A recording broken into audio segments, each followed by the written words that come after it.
Nitrogen, which needs 3 electrons to complete its octet. Nitrogen shares 3 electrons with 3 hydrogen and forms a covalent bond. But nitrogen still have 2 lone pair of electron. This 2 lone pair of electron can again be shared to another element or atom or ion. As shown here, ammonia, when shared lone pair of electron with H plus ion, it forms NH4 plus ion. So ammonia, which have 2 lone pair of electron, is shared by H plus and it is called as donor. H plus is called as acceptor. Thus a coordinate bond is also called as dative bond, and it is shown by an arrow as shown here, where the donor and acceptor equation is shown. The lone pair of electron is shared, both comes from nitrogen and shared for hydrogen also. Next type of bonding is metallic bonding. Now a metal, an element which is a metal, is a lattice of positive metal ions in the sea of delocalized electron. We can say that when we talk about a pure metal, for example copper or sodium, potassium, in this case metallic bonding refers to the interaction between the delocalized electrons and the metal nuclei. Nuclei contain, as we have seen, that nucleus contain protons, the positive charge, and the electrons are present in the circular path around the nucleus. So depending upon the positive charge and the negative charge, the interaction between these two charges, that is the delocalized electron and the metal nuclei which contains protons, a metal bond is formed. It can be defined as the bond formed as a result of simultaneous attraction of an electron by 2 or more than 2 positive ions of the metal, and they are electrostatic in nature. The metallic bond can be represented by an electron C model.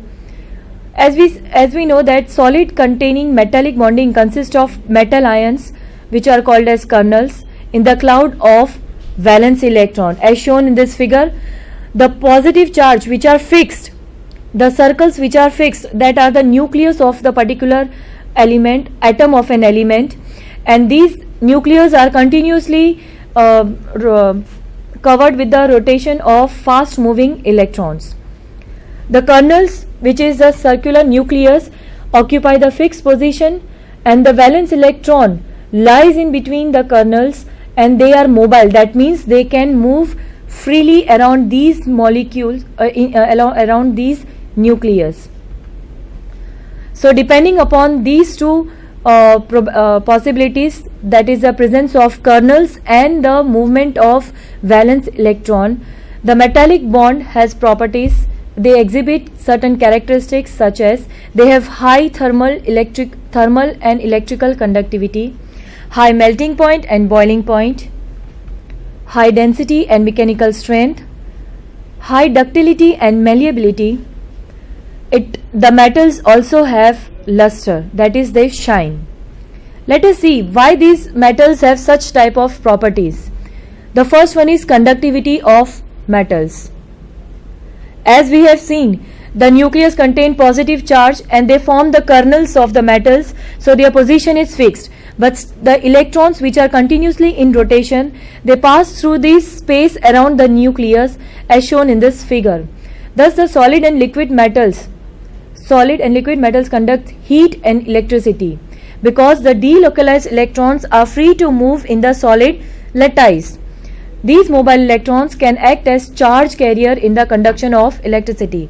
For example, if we heat one metal from one end, the same heat is transferred to another electrons because the electrons are continuously moving from one position to another, or that is they are mobile, and thus the metals are heated or the energy is transferred very fast because of these mobile electrons.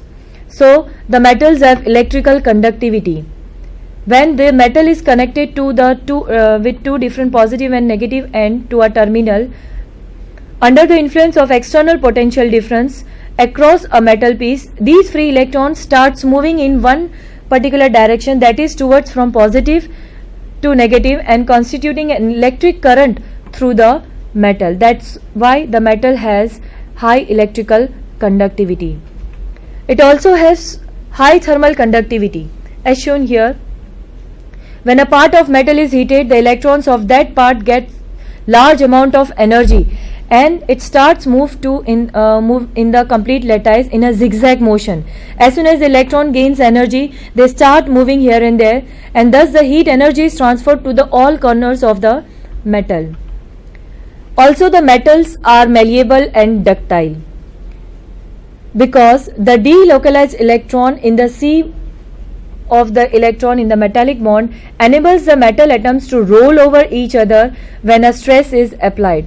For example, as shown in this figure, when a stress is applied on the metal, the positive layers, which are orderly arranged, they slide over each other because of presence of delocalized electron.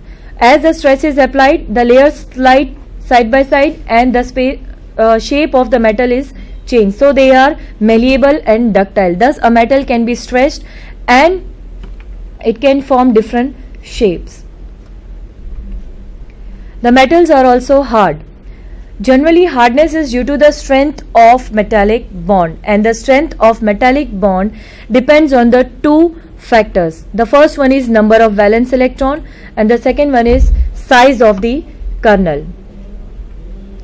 The number of valence electron contributes as the greater the number of mobile electrons, stronger will be the metallic bonding in the metal formation. Means a metal can form a strong ionic bond with non-metal.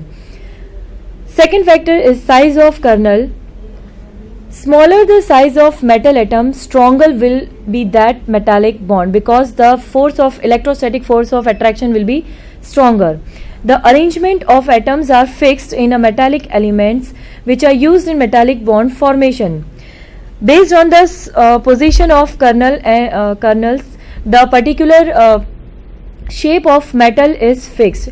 For example, it is mentioned by three different shapes: face-centered cubic structure, that is FCC, body-centered cubic structure, that is BCC, and third one, hexagonal close-packed structure, HCP. Let us see one by one. First one, face-centered cubic structure. How the atoms are arranged in a particular well-defined order in a metal. When one atom is situated, in this case, one atom is situated at each corner and one atom at the center of the faces. This type of arrangement is known as face-centered cubic structure. It consists of net total of 4 atoms, 8 from corner atoms and 6 half of face. For example, if this is the cubic lattice structure of a metal, 4 atoms on the upper corner and 4 atoms on the below corners, 1 atom at each face of the cubic structure, that is 6 face, 1 atom at 6 different face of the cube. The 1 atom which is present on one face of a cubic structure is again bonded to the 4 corner atoms. Similarly, the other 6 face atoms are bonded to the 4 corner atom as shown in this figure.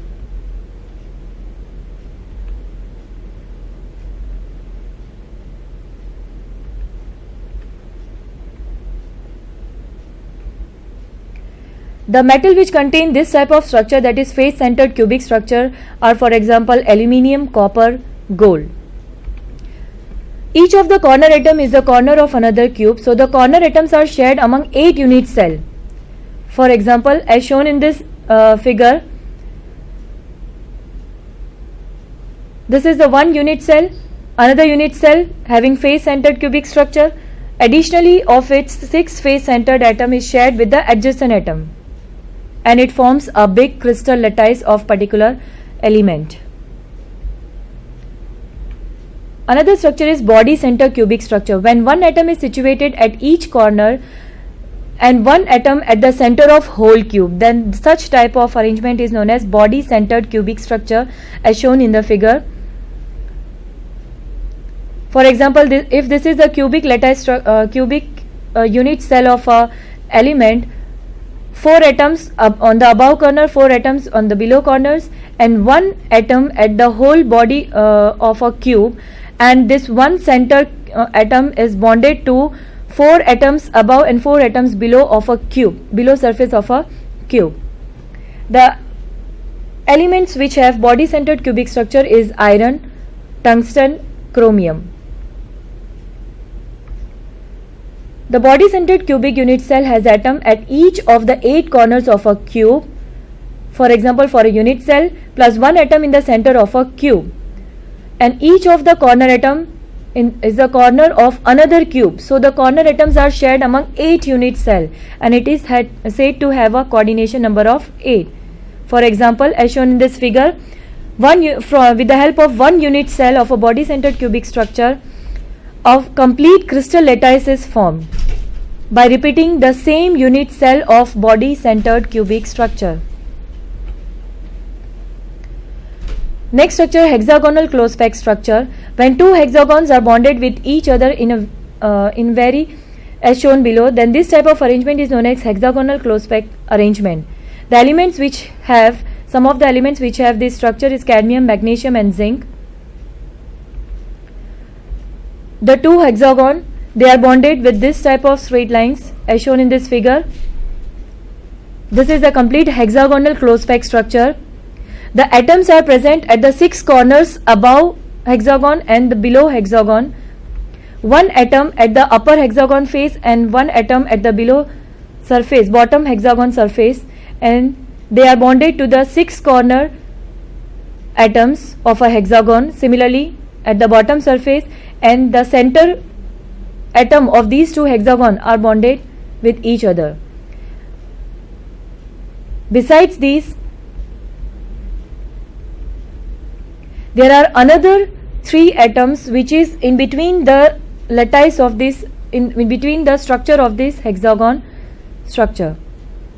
These are the different units cell of FCC, BCC, and HCP.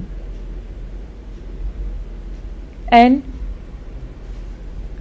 these are the different elements which have different lattice structure, cubic lattice structure. Cesium chloride, sodium chloride, zinc blend, again it is face centered, ZnS, CaF2, rutile perovskite.